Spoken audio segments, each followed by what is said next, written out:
अस्सलाम वालेकुम दोस्तों, मैं इस वक्त मौजूद हूँ कराची एयरपोर्ट पे और हम लोगों ने आपको बहुत दिखा दिया कराची। अब हम आपको ले जाएंगे यूरोप किस तरह लेके जाएंगे ये मैं आपको बताता हूँ किस तरह लेके जाएंगे। यकीन टीवी की टीम के दो जो हैं अफराद जा रहे हैं यूरोप के टूर पे और ये आपको क्या क्या बताएंगे, ये खुद ही बताएंगे कि क्या क्या वहाँ पे दिखाने वाले हैं। हम लोग यकीन टीवी की तरफ से आप लोग को कराची के मुख्तलिफ मकामात को दिखा चुके हैं। अब हम आपको दुनिया के मुख्तलिफ मकामात की सैर इंशाल्लाह कराएंगे। जिससे पहला हमारा टूर है यूरोप के लिए। यूरोप में हम कहाँ कहाँ जा रहे हैं ये आगे आने वाली वीडियोज़ में हम आपको बताते जाएंगे। फ़िलहाल हम यहाँ से जा रहे हैं एयरपोर्ट उमदा की तरफ और उसके बाद क्या होगा ये हम आने वाली वीडियो में आपको बताएंगे।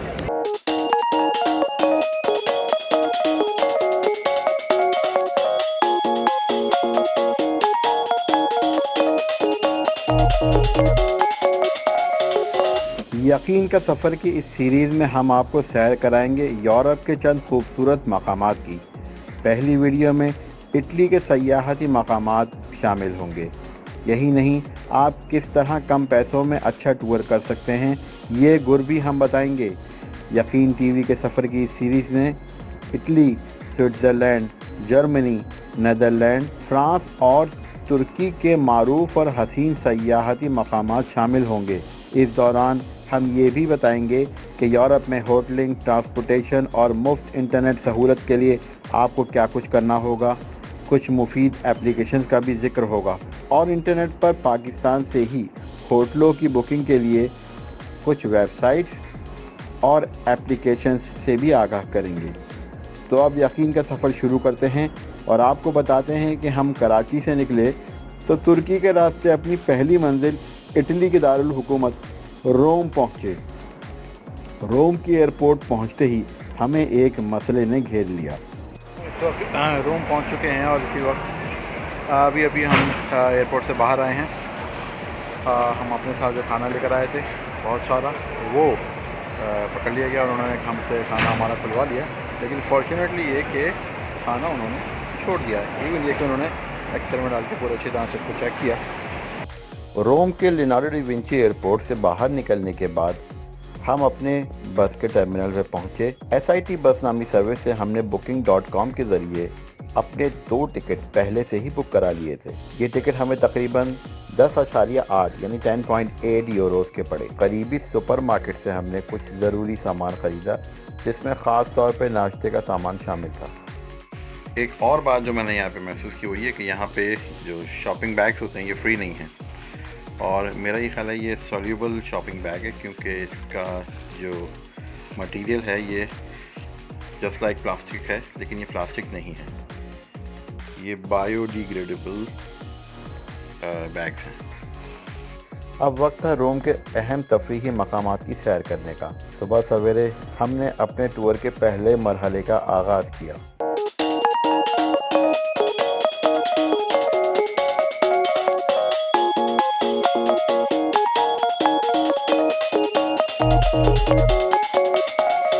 ये है वो सड़क जहाँ पे हमारा होटल मौजूद है और ये है रोम का लैंडमार्क कोलोसियम। 16 यूरो का पर पर्सन का हमने टिकट लिया 2 अफराद का और हम रोम के कोलोसियम में दाखिल हो गए। स्किप द लाइन टूर्स लेने की हमें ज़रूरत नहीं पड़ी क्योंकि आजकल यहाँ पे कुछ ख़ास रश नहीं है। हम अब कोलोसियम के अंदर आ चुके हैं और यहाँ से अब हम आपको कोलोसियम के डिफरेंट जो एरियाज़ हैं वो दिखाएंगे। ये इमारत खंडर ज़रूर है लेकिन इन खंडात में अपने वक्त की बड़ी क़ुव्वत की तारीख़ दर्ज है। सन 80 ईस्वी में बनाए गए इस स्टेडियम को एम्फी थिएटर कहा जाता है। कोलोसियम के दूसरे फ्लोर पे तक हम मौजूद हैं और यहाँ से हम अंदर के डिफरेंट एरियाज़ को शूट कर रहे हैं। इस स्टेडियम में हर तरह के मुकाबले हुआ करते थे और एक वक्त में 80,000 अफराद के बैठने की गुंजाइश थी।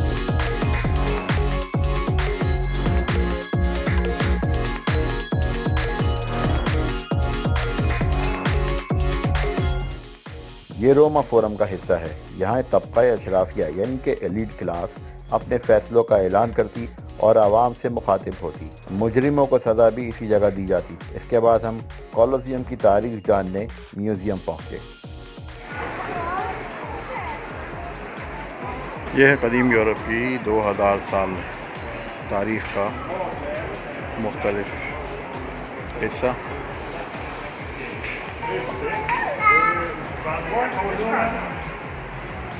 क्या क्या मज़ाहिब थे उस ज़माने में, किस तरह से परस्तिश की जाती थी मुख्तलिफ खुदाओं की। कदीम ज़माने में रोमन्स जो बर्तन यूज़ किया करते थे उनके आर्कियोलॉजिकल रिमेन्स, कदीम ज़माने में रोम का कोलोसियम कैसा था इसकी एक तस्वीर। रोम के अहम मकामात की सैर के लिए हमने एयरबीएनबी से marvels of Rome walking tour book कराया।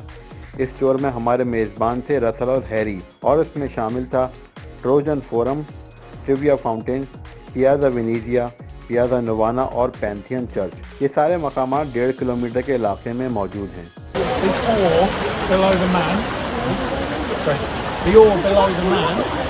You can see this like dragony thing that's wrapped around it. So this continent, Asia, longest river in Asia. Indus. I'm looking at my two guys over there. Indus? It's a Chinese. What one did you say? Indus River. It's a Chinese one. My pronunciation really isn't great. Sing Seng. No one's correcting me, so that's all right. No one knows Chinese. At the time, though, they did believe that it was the Ganges in India. So that's what we see depicted here. However, we know today it's a different story. 17वीं सदी में बनाए गए fountain of trivia के बारे में रिवायत है कि जो यहाँ सिक्का फेंकेगा वो दोबारा रोम आएगा। तो हमने भी किस्मत आजमाने का फैसला किया। ओहो, थैंक यू। रोम से अब हमारा सफ़र था पीसा का। आज हमारा तीसरा दिन है रोम के अंदर। इस वक्त हम जा रहे हैं लीनिंग टावर ऑफ पिज़ा के लिए, जो कि एक और शहर पिज़ा में वाक़ है। यूरो रेल के पास की वजह से हमने ट्रेन में ही सफ़र करना मुनासिब समझा, लेकिन ट्रैक पर किसी जानवर के आने की वजह से मंजिल पर पहुंचने में कुछ ताख़ीर हुई। फ़ास्ट ट्रेन में आने का कोई ख़ास फ़ायदा नहीं हुआ। हमारी फ़ास्ट ट्रेन भी तकरीबन 45 मिनट लेट रही। इस वक्त हम पिज़ा के सेंट्रल स्टेशन पे पहुंच चुके हैं और अब हम यहाँ से लीनिंग टावर ऑफ पिज़ा की जानिब मूव करेंगे। ट्रेन स्टेशन से निकल के लीनिंग टावर ऑफ पिज़ा जाने के 3 तरीक़े हैं। आप टैक्सी भी कर सकते हैं, इसके अलावा बस से भी जा सकते हैं, और पैदल तकरीबन 15 से 20 मिनट की वॉक है। हमने पैदल चलना मुनासिब समझा ताकि हम शहर के दीगर मकामात को भी एक्सप्लोर कर सकें। लीजिए जनाब, पहुंच गए हम लीनिंग टावर ऑफ पिज़ा। इस वक्त यहाँ दोपहर के 2 बज रहे हैं और लोगों की मुख्तलिफ हरकतें आप देख सकते हैं। टावर के साथ तस्वीरें खिंचवाने के लिए लोग किस कदर बेताब हुए जा रहे हैं।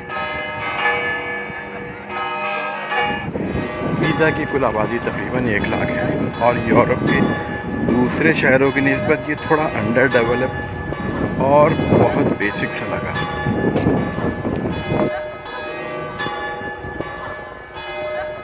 टावर ऑफ पिज़ा से थोड़ा फासले में बाहर आके हमें ये टर्किश डोनर कबाब की हलाल शॉप मिली, जहाँ पे बैठ के हमने टर्किश डोनर कबाब की एक मील और एक सिर्फ डोनर कबाब लिए। पिज़ा में लीनिंग टावर ऑफ पिज़ा और पिज़ा कैथीड्रल के अलावा कुछ ख़ास देखने को है नहीं।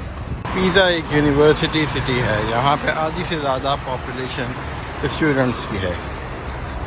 यहाँ पे आपको मुख्तलिफ़ मुल्कों के स्टूडेंट्स मिलेंगे। अब हम पिज़ा के सेंट्रल स्टेशन की तरफ रवाना हैं अपने वापसी के सफ़र के लिए। यहाँ पे हमारी नेशनल ट्रेन आने वाली है 4:32 पर। ये ट्रेन यू रेल पास की वजह से फ्री है, इसकी रिजर्वेशन नहीं करानी पड़ती। पिज़ा से फ्लोरेंस के लिए नेशनल रेल में हम बैठेंगे और फिर ये हमें लेके जाएगी फ्लोरेंस, और फ्लोरेंस से फिर हम जाएंगे रोम टर्मिनी। इसके लिए हमने रिजर्वेशन कराई है 10 यूरो में।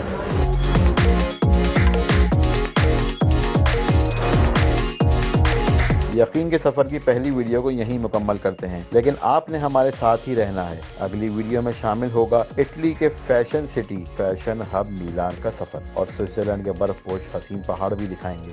तो यकीन टीवी की इस वीडियो को लाइक और शेयर करें, हमारा चैनल सब्सक्राइब करें और बेल बजाना ना भूलें।